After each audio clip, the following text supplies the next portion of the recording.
Hello friends, यह UP PCS RO GIC lecturer और TGT PGT इतिहास की हमारी 27वीं टेस्ट सीरीज है।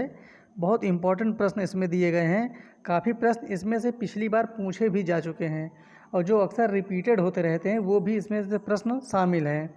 तो हम लोग देखते हैं आज का टेस्ट। निम्नलिखित में से कौन सही सुमेलित नहीं है? ये हो गया राजवंश, ये है उनके सिक्के। कुषाण वंश, स्वर्ण एवं ताम्र। गुप्त वंश, स्वर्ण एवं रजत। सातवाहन, स्वर्ण। कलचुरी वंश, स्वर्ण, रजत एवं ताम्र। इन चारों में से कौन सा सही सुमेलित नहीं है? तो इसका सही उत्तर हो जाएगा सी, सातवाहन स्वर्ण के सिक्के, जबकि ये गलत है। सातवाहन के समय शीशे के सिक्के होते थे। कौटिल्य का अर्थशास्त्र, देखिए यहाँ पर अर्थशास्त्र लिखा हुआ है, ये थोड़ा सा मिस्टेक हो गया है। कौटिल्य का अर्थशास्त्र है एक, चंद्रगुप्त मौर्य के संबंध में नाटक, आत्मकथा, चंद्रगुप्त मौर्य का इतिहास, शासन के सिद्धांतों की पुस्तक। तो जो कौटिल्य का अर्थशास्त्र है वो है शासन के सिद्धांतों की पुस्तक। इसका सही उत्तर हो जाएगा डी।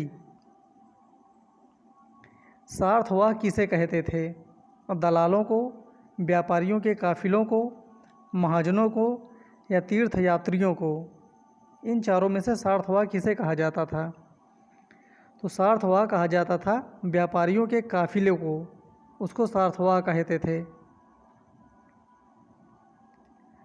जो कला शैली भारतीय और यूनानी, ध्यान देना यहाँ पर, जो भारतीय और यूनानी आकृतियों का सम्मिश्रण है उसे कहते हैं शिखर, बेसर, गांधार या नागर? तो जो भारतीय और यूनानी आकृतियों का सम्मिश्रण है उसको कहते हैं गांधार कला। इसका सही उत्तर हो जाएगा सी।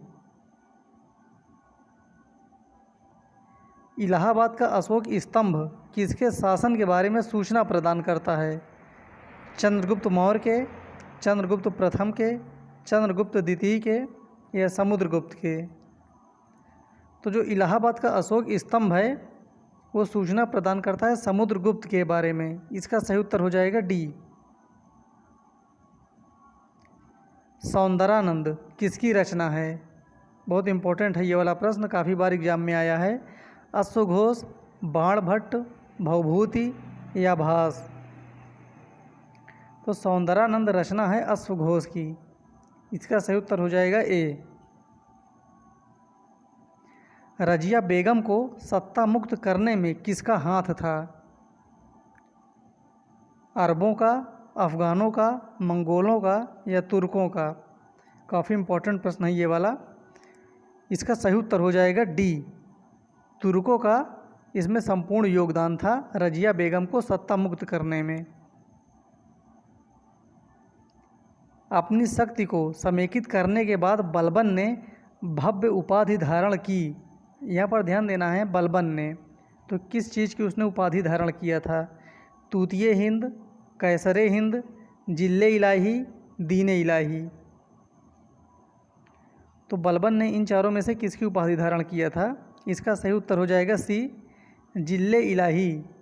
तो जिल्ले इलाही बलबन को कहा जाता है, ये ध्यान रखना है। पूछता भी है कि जिल्ले इलाही किसको कहा जाता है, तो इसका सही उत्तर हो जाएगा बलबन। अपनी मधुरा विजय कृति में अपने पति के विजय अभियानों का वर्णन करने वाली कवयित्री थी मधुरा विजय के लिए? भारती, गंगा देवी, वरदम्बिका, विज्जिका? इन चारों में से किसने मधुरा विजय में कृति में अपने पति के विजय अभियानों का वर्णन करने वाली कवयित्री थी? इसका सही उत्तर हो जाएगा बी, गंगा देवी। बहुत इंपॉर्टेंट प्रश्न है ये वाला, आया भी है एग्जाम में। भारत में प्रथम मकबरा जो शुद्ध इस्लामी शैली से निर्मित है, इस्लामी शैली में बना हुआ है? हुमायूं का मकबरा, बलबन का मकबरा, ऐबक का मकबरा या अलाउद्दीन का मकबरा? यहाँ पर ध्यान देना है, प्रथम कह रहा है, प्रथम मकबरा जो शुद्ध इस्लामी शैली में निर्मित है। इसका सही उत्तर हो जाएगा बी, बलबन का मकबरा।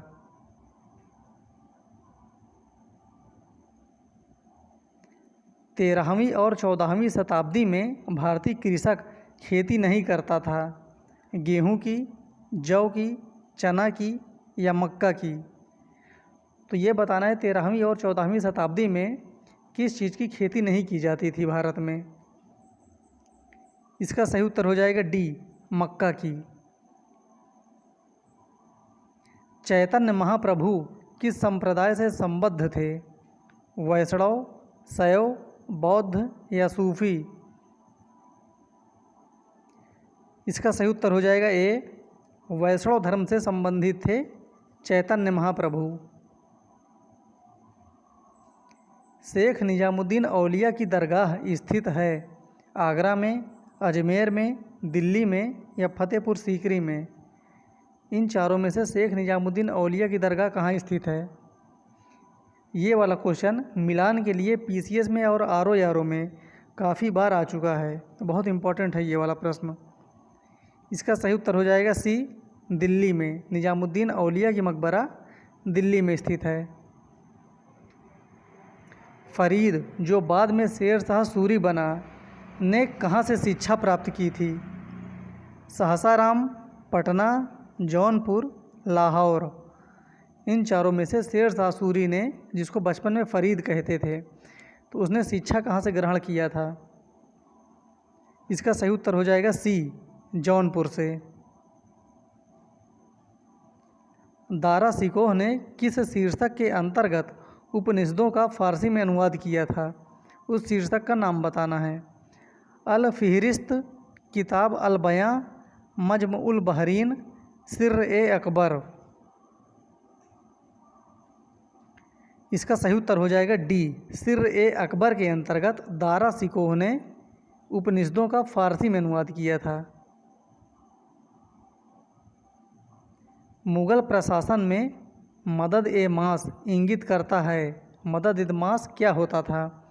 चुंगी कर, विद्वानों को दी जाने वाली राजस्व उक्त अनुदान भूमि, सैन्य अधिकारियों को दी जाने वाली पेंशन या बुआई कर, जिसको सिंचाई टैक्स कहते हैं? इन चारों में से मदद ए मास किसे कहते थे?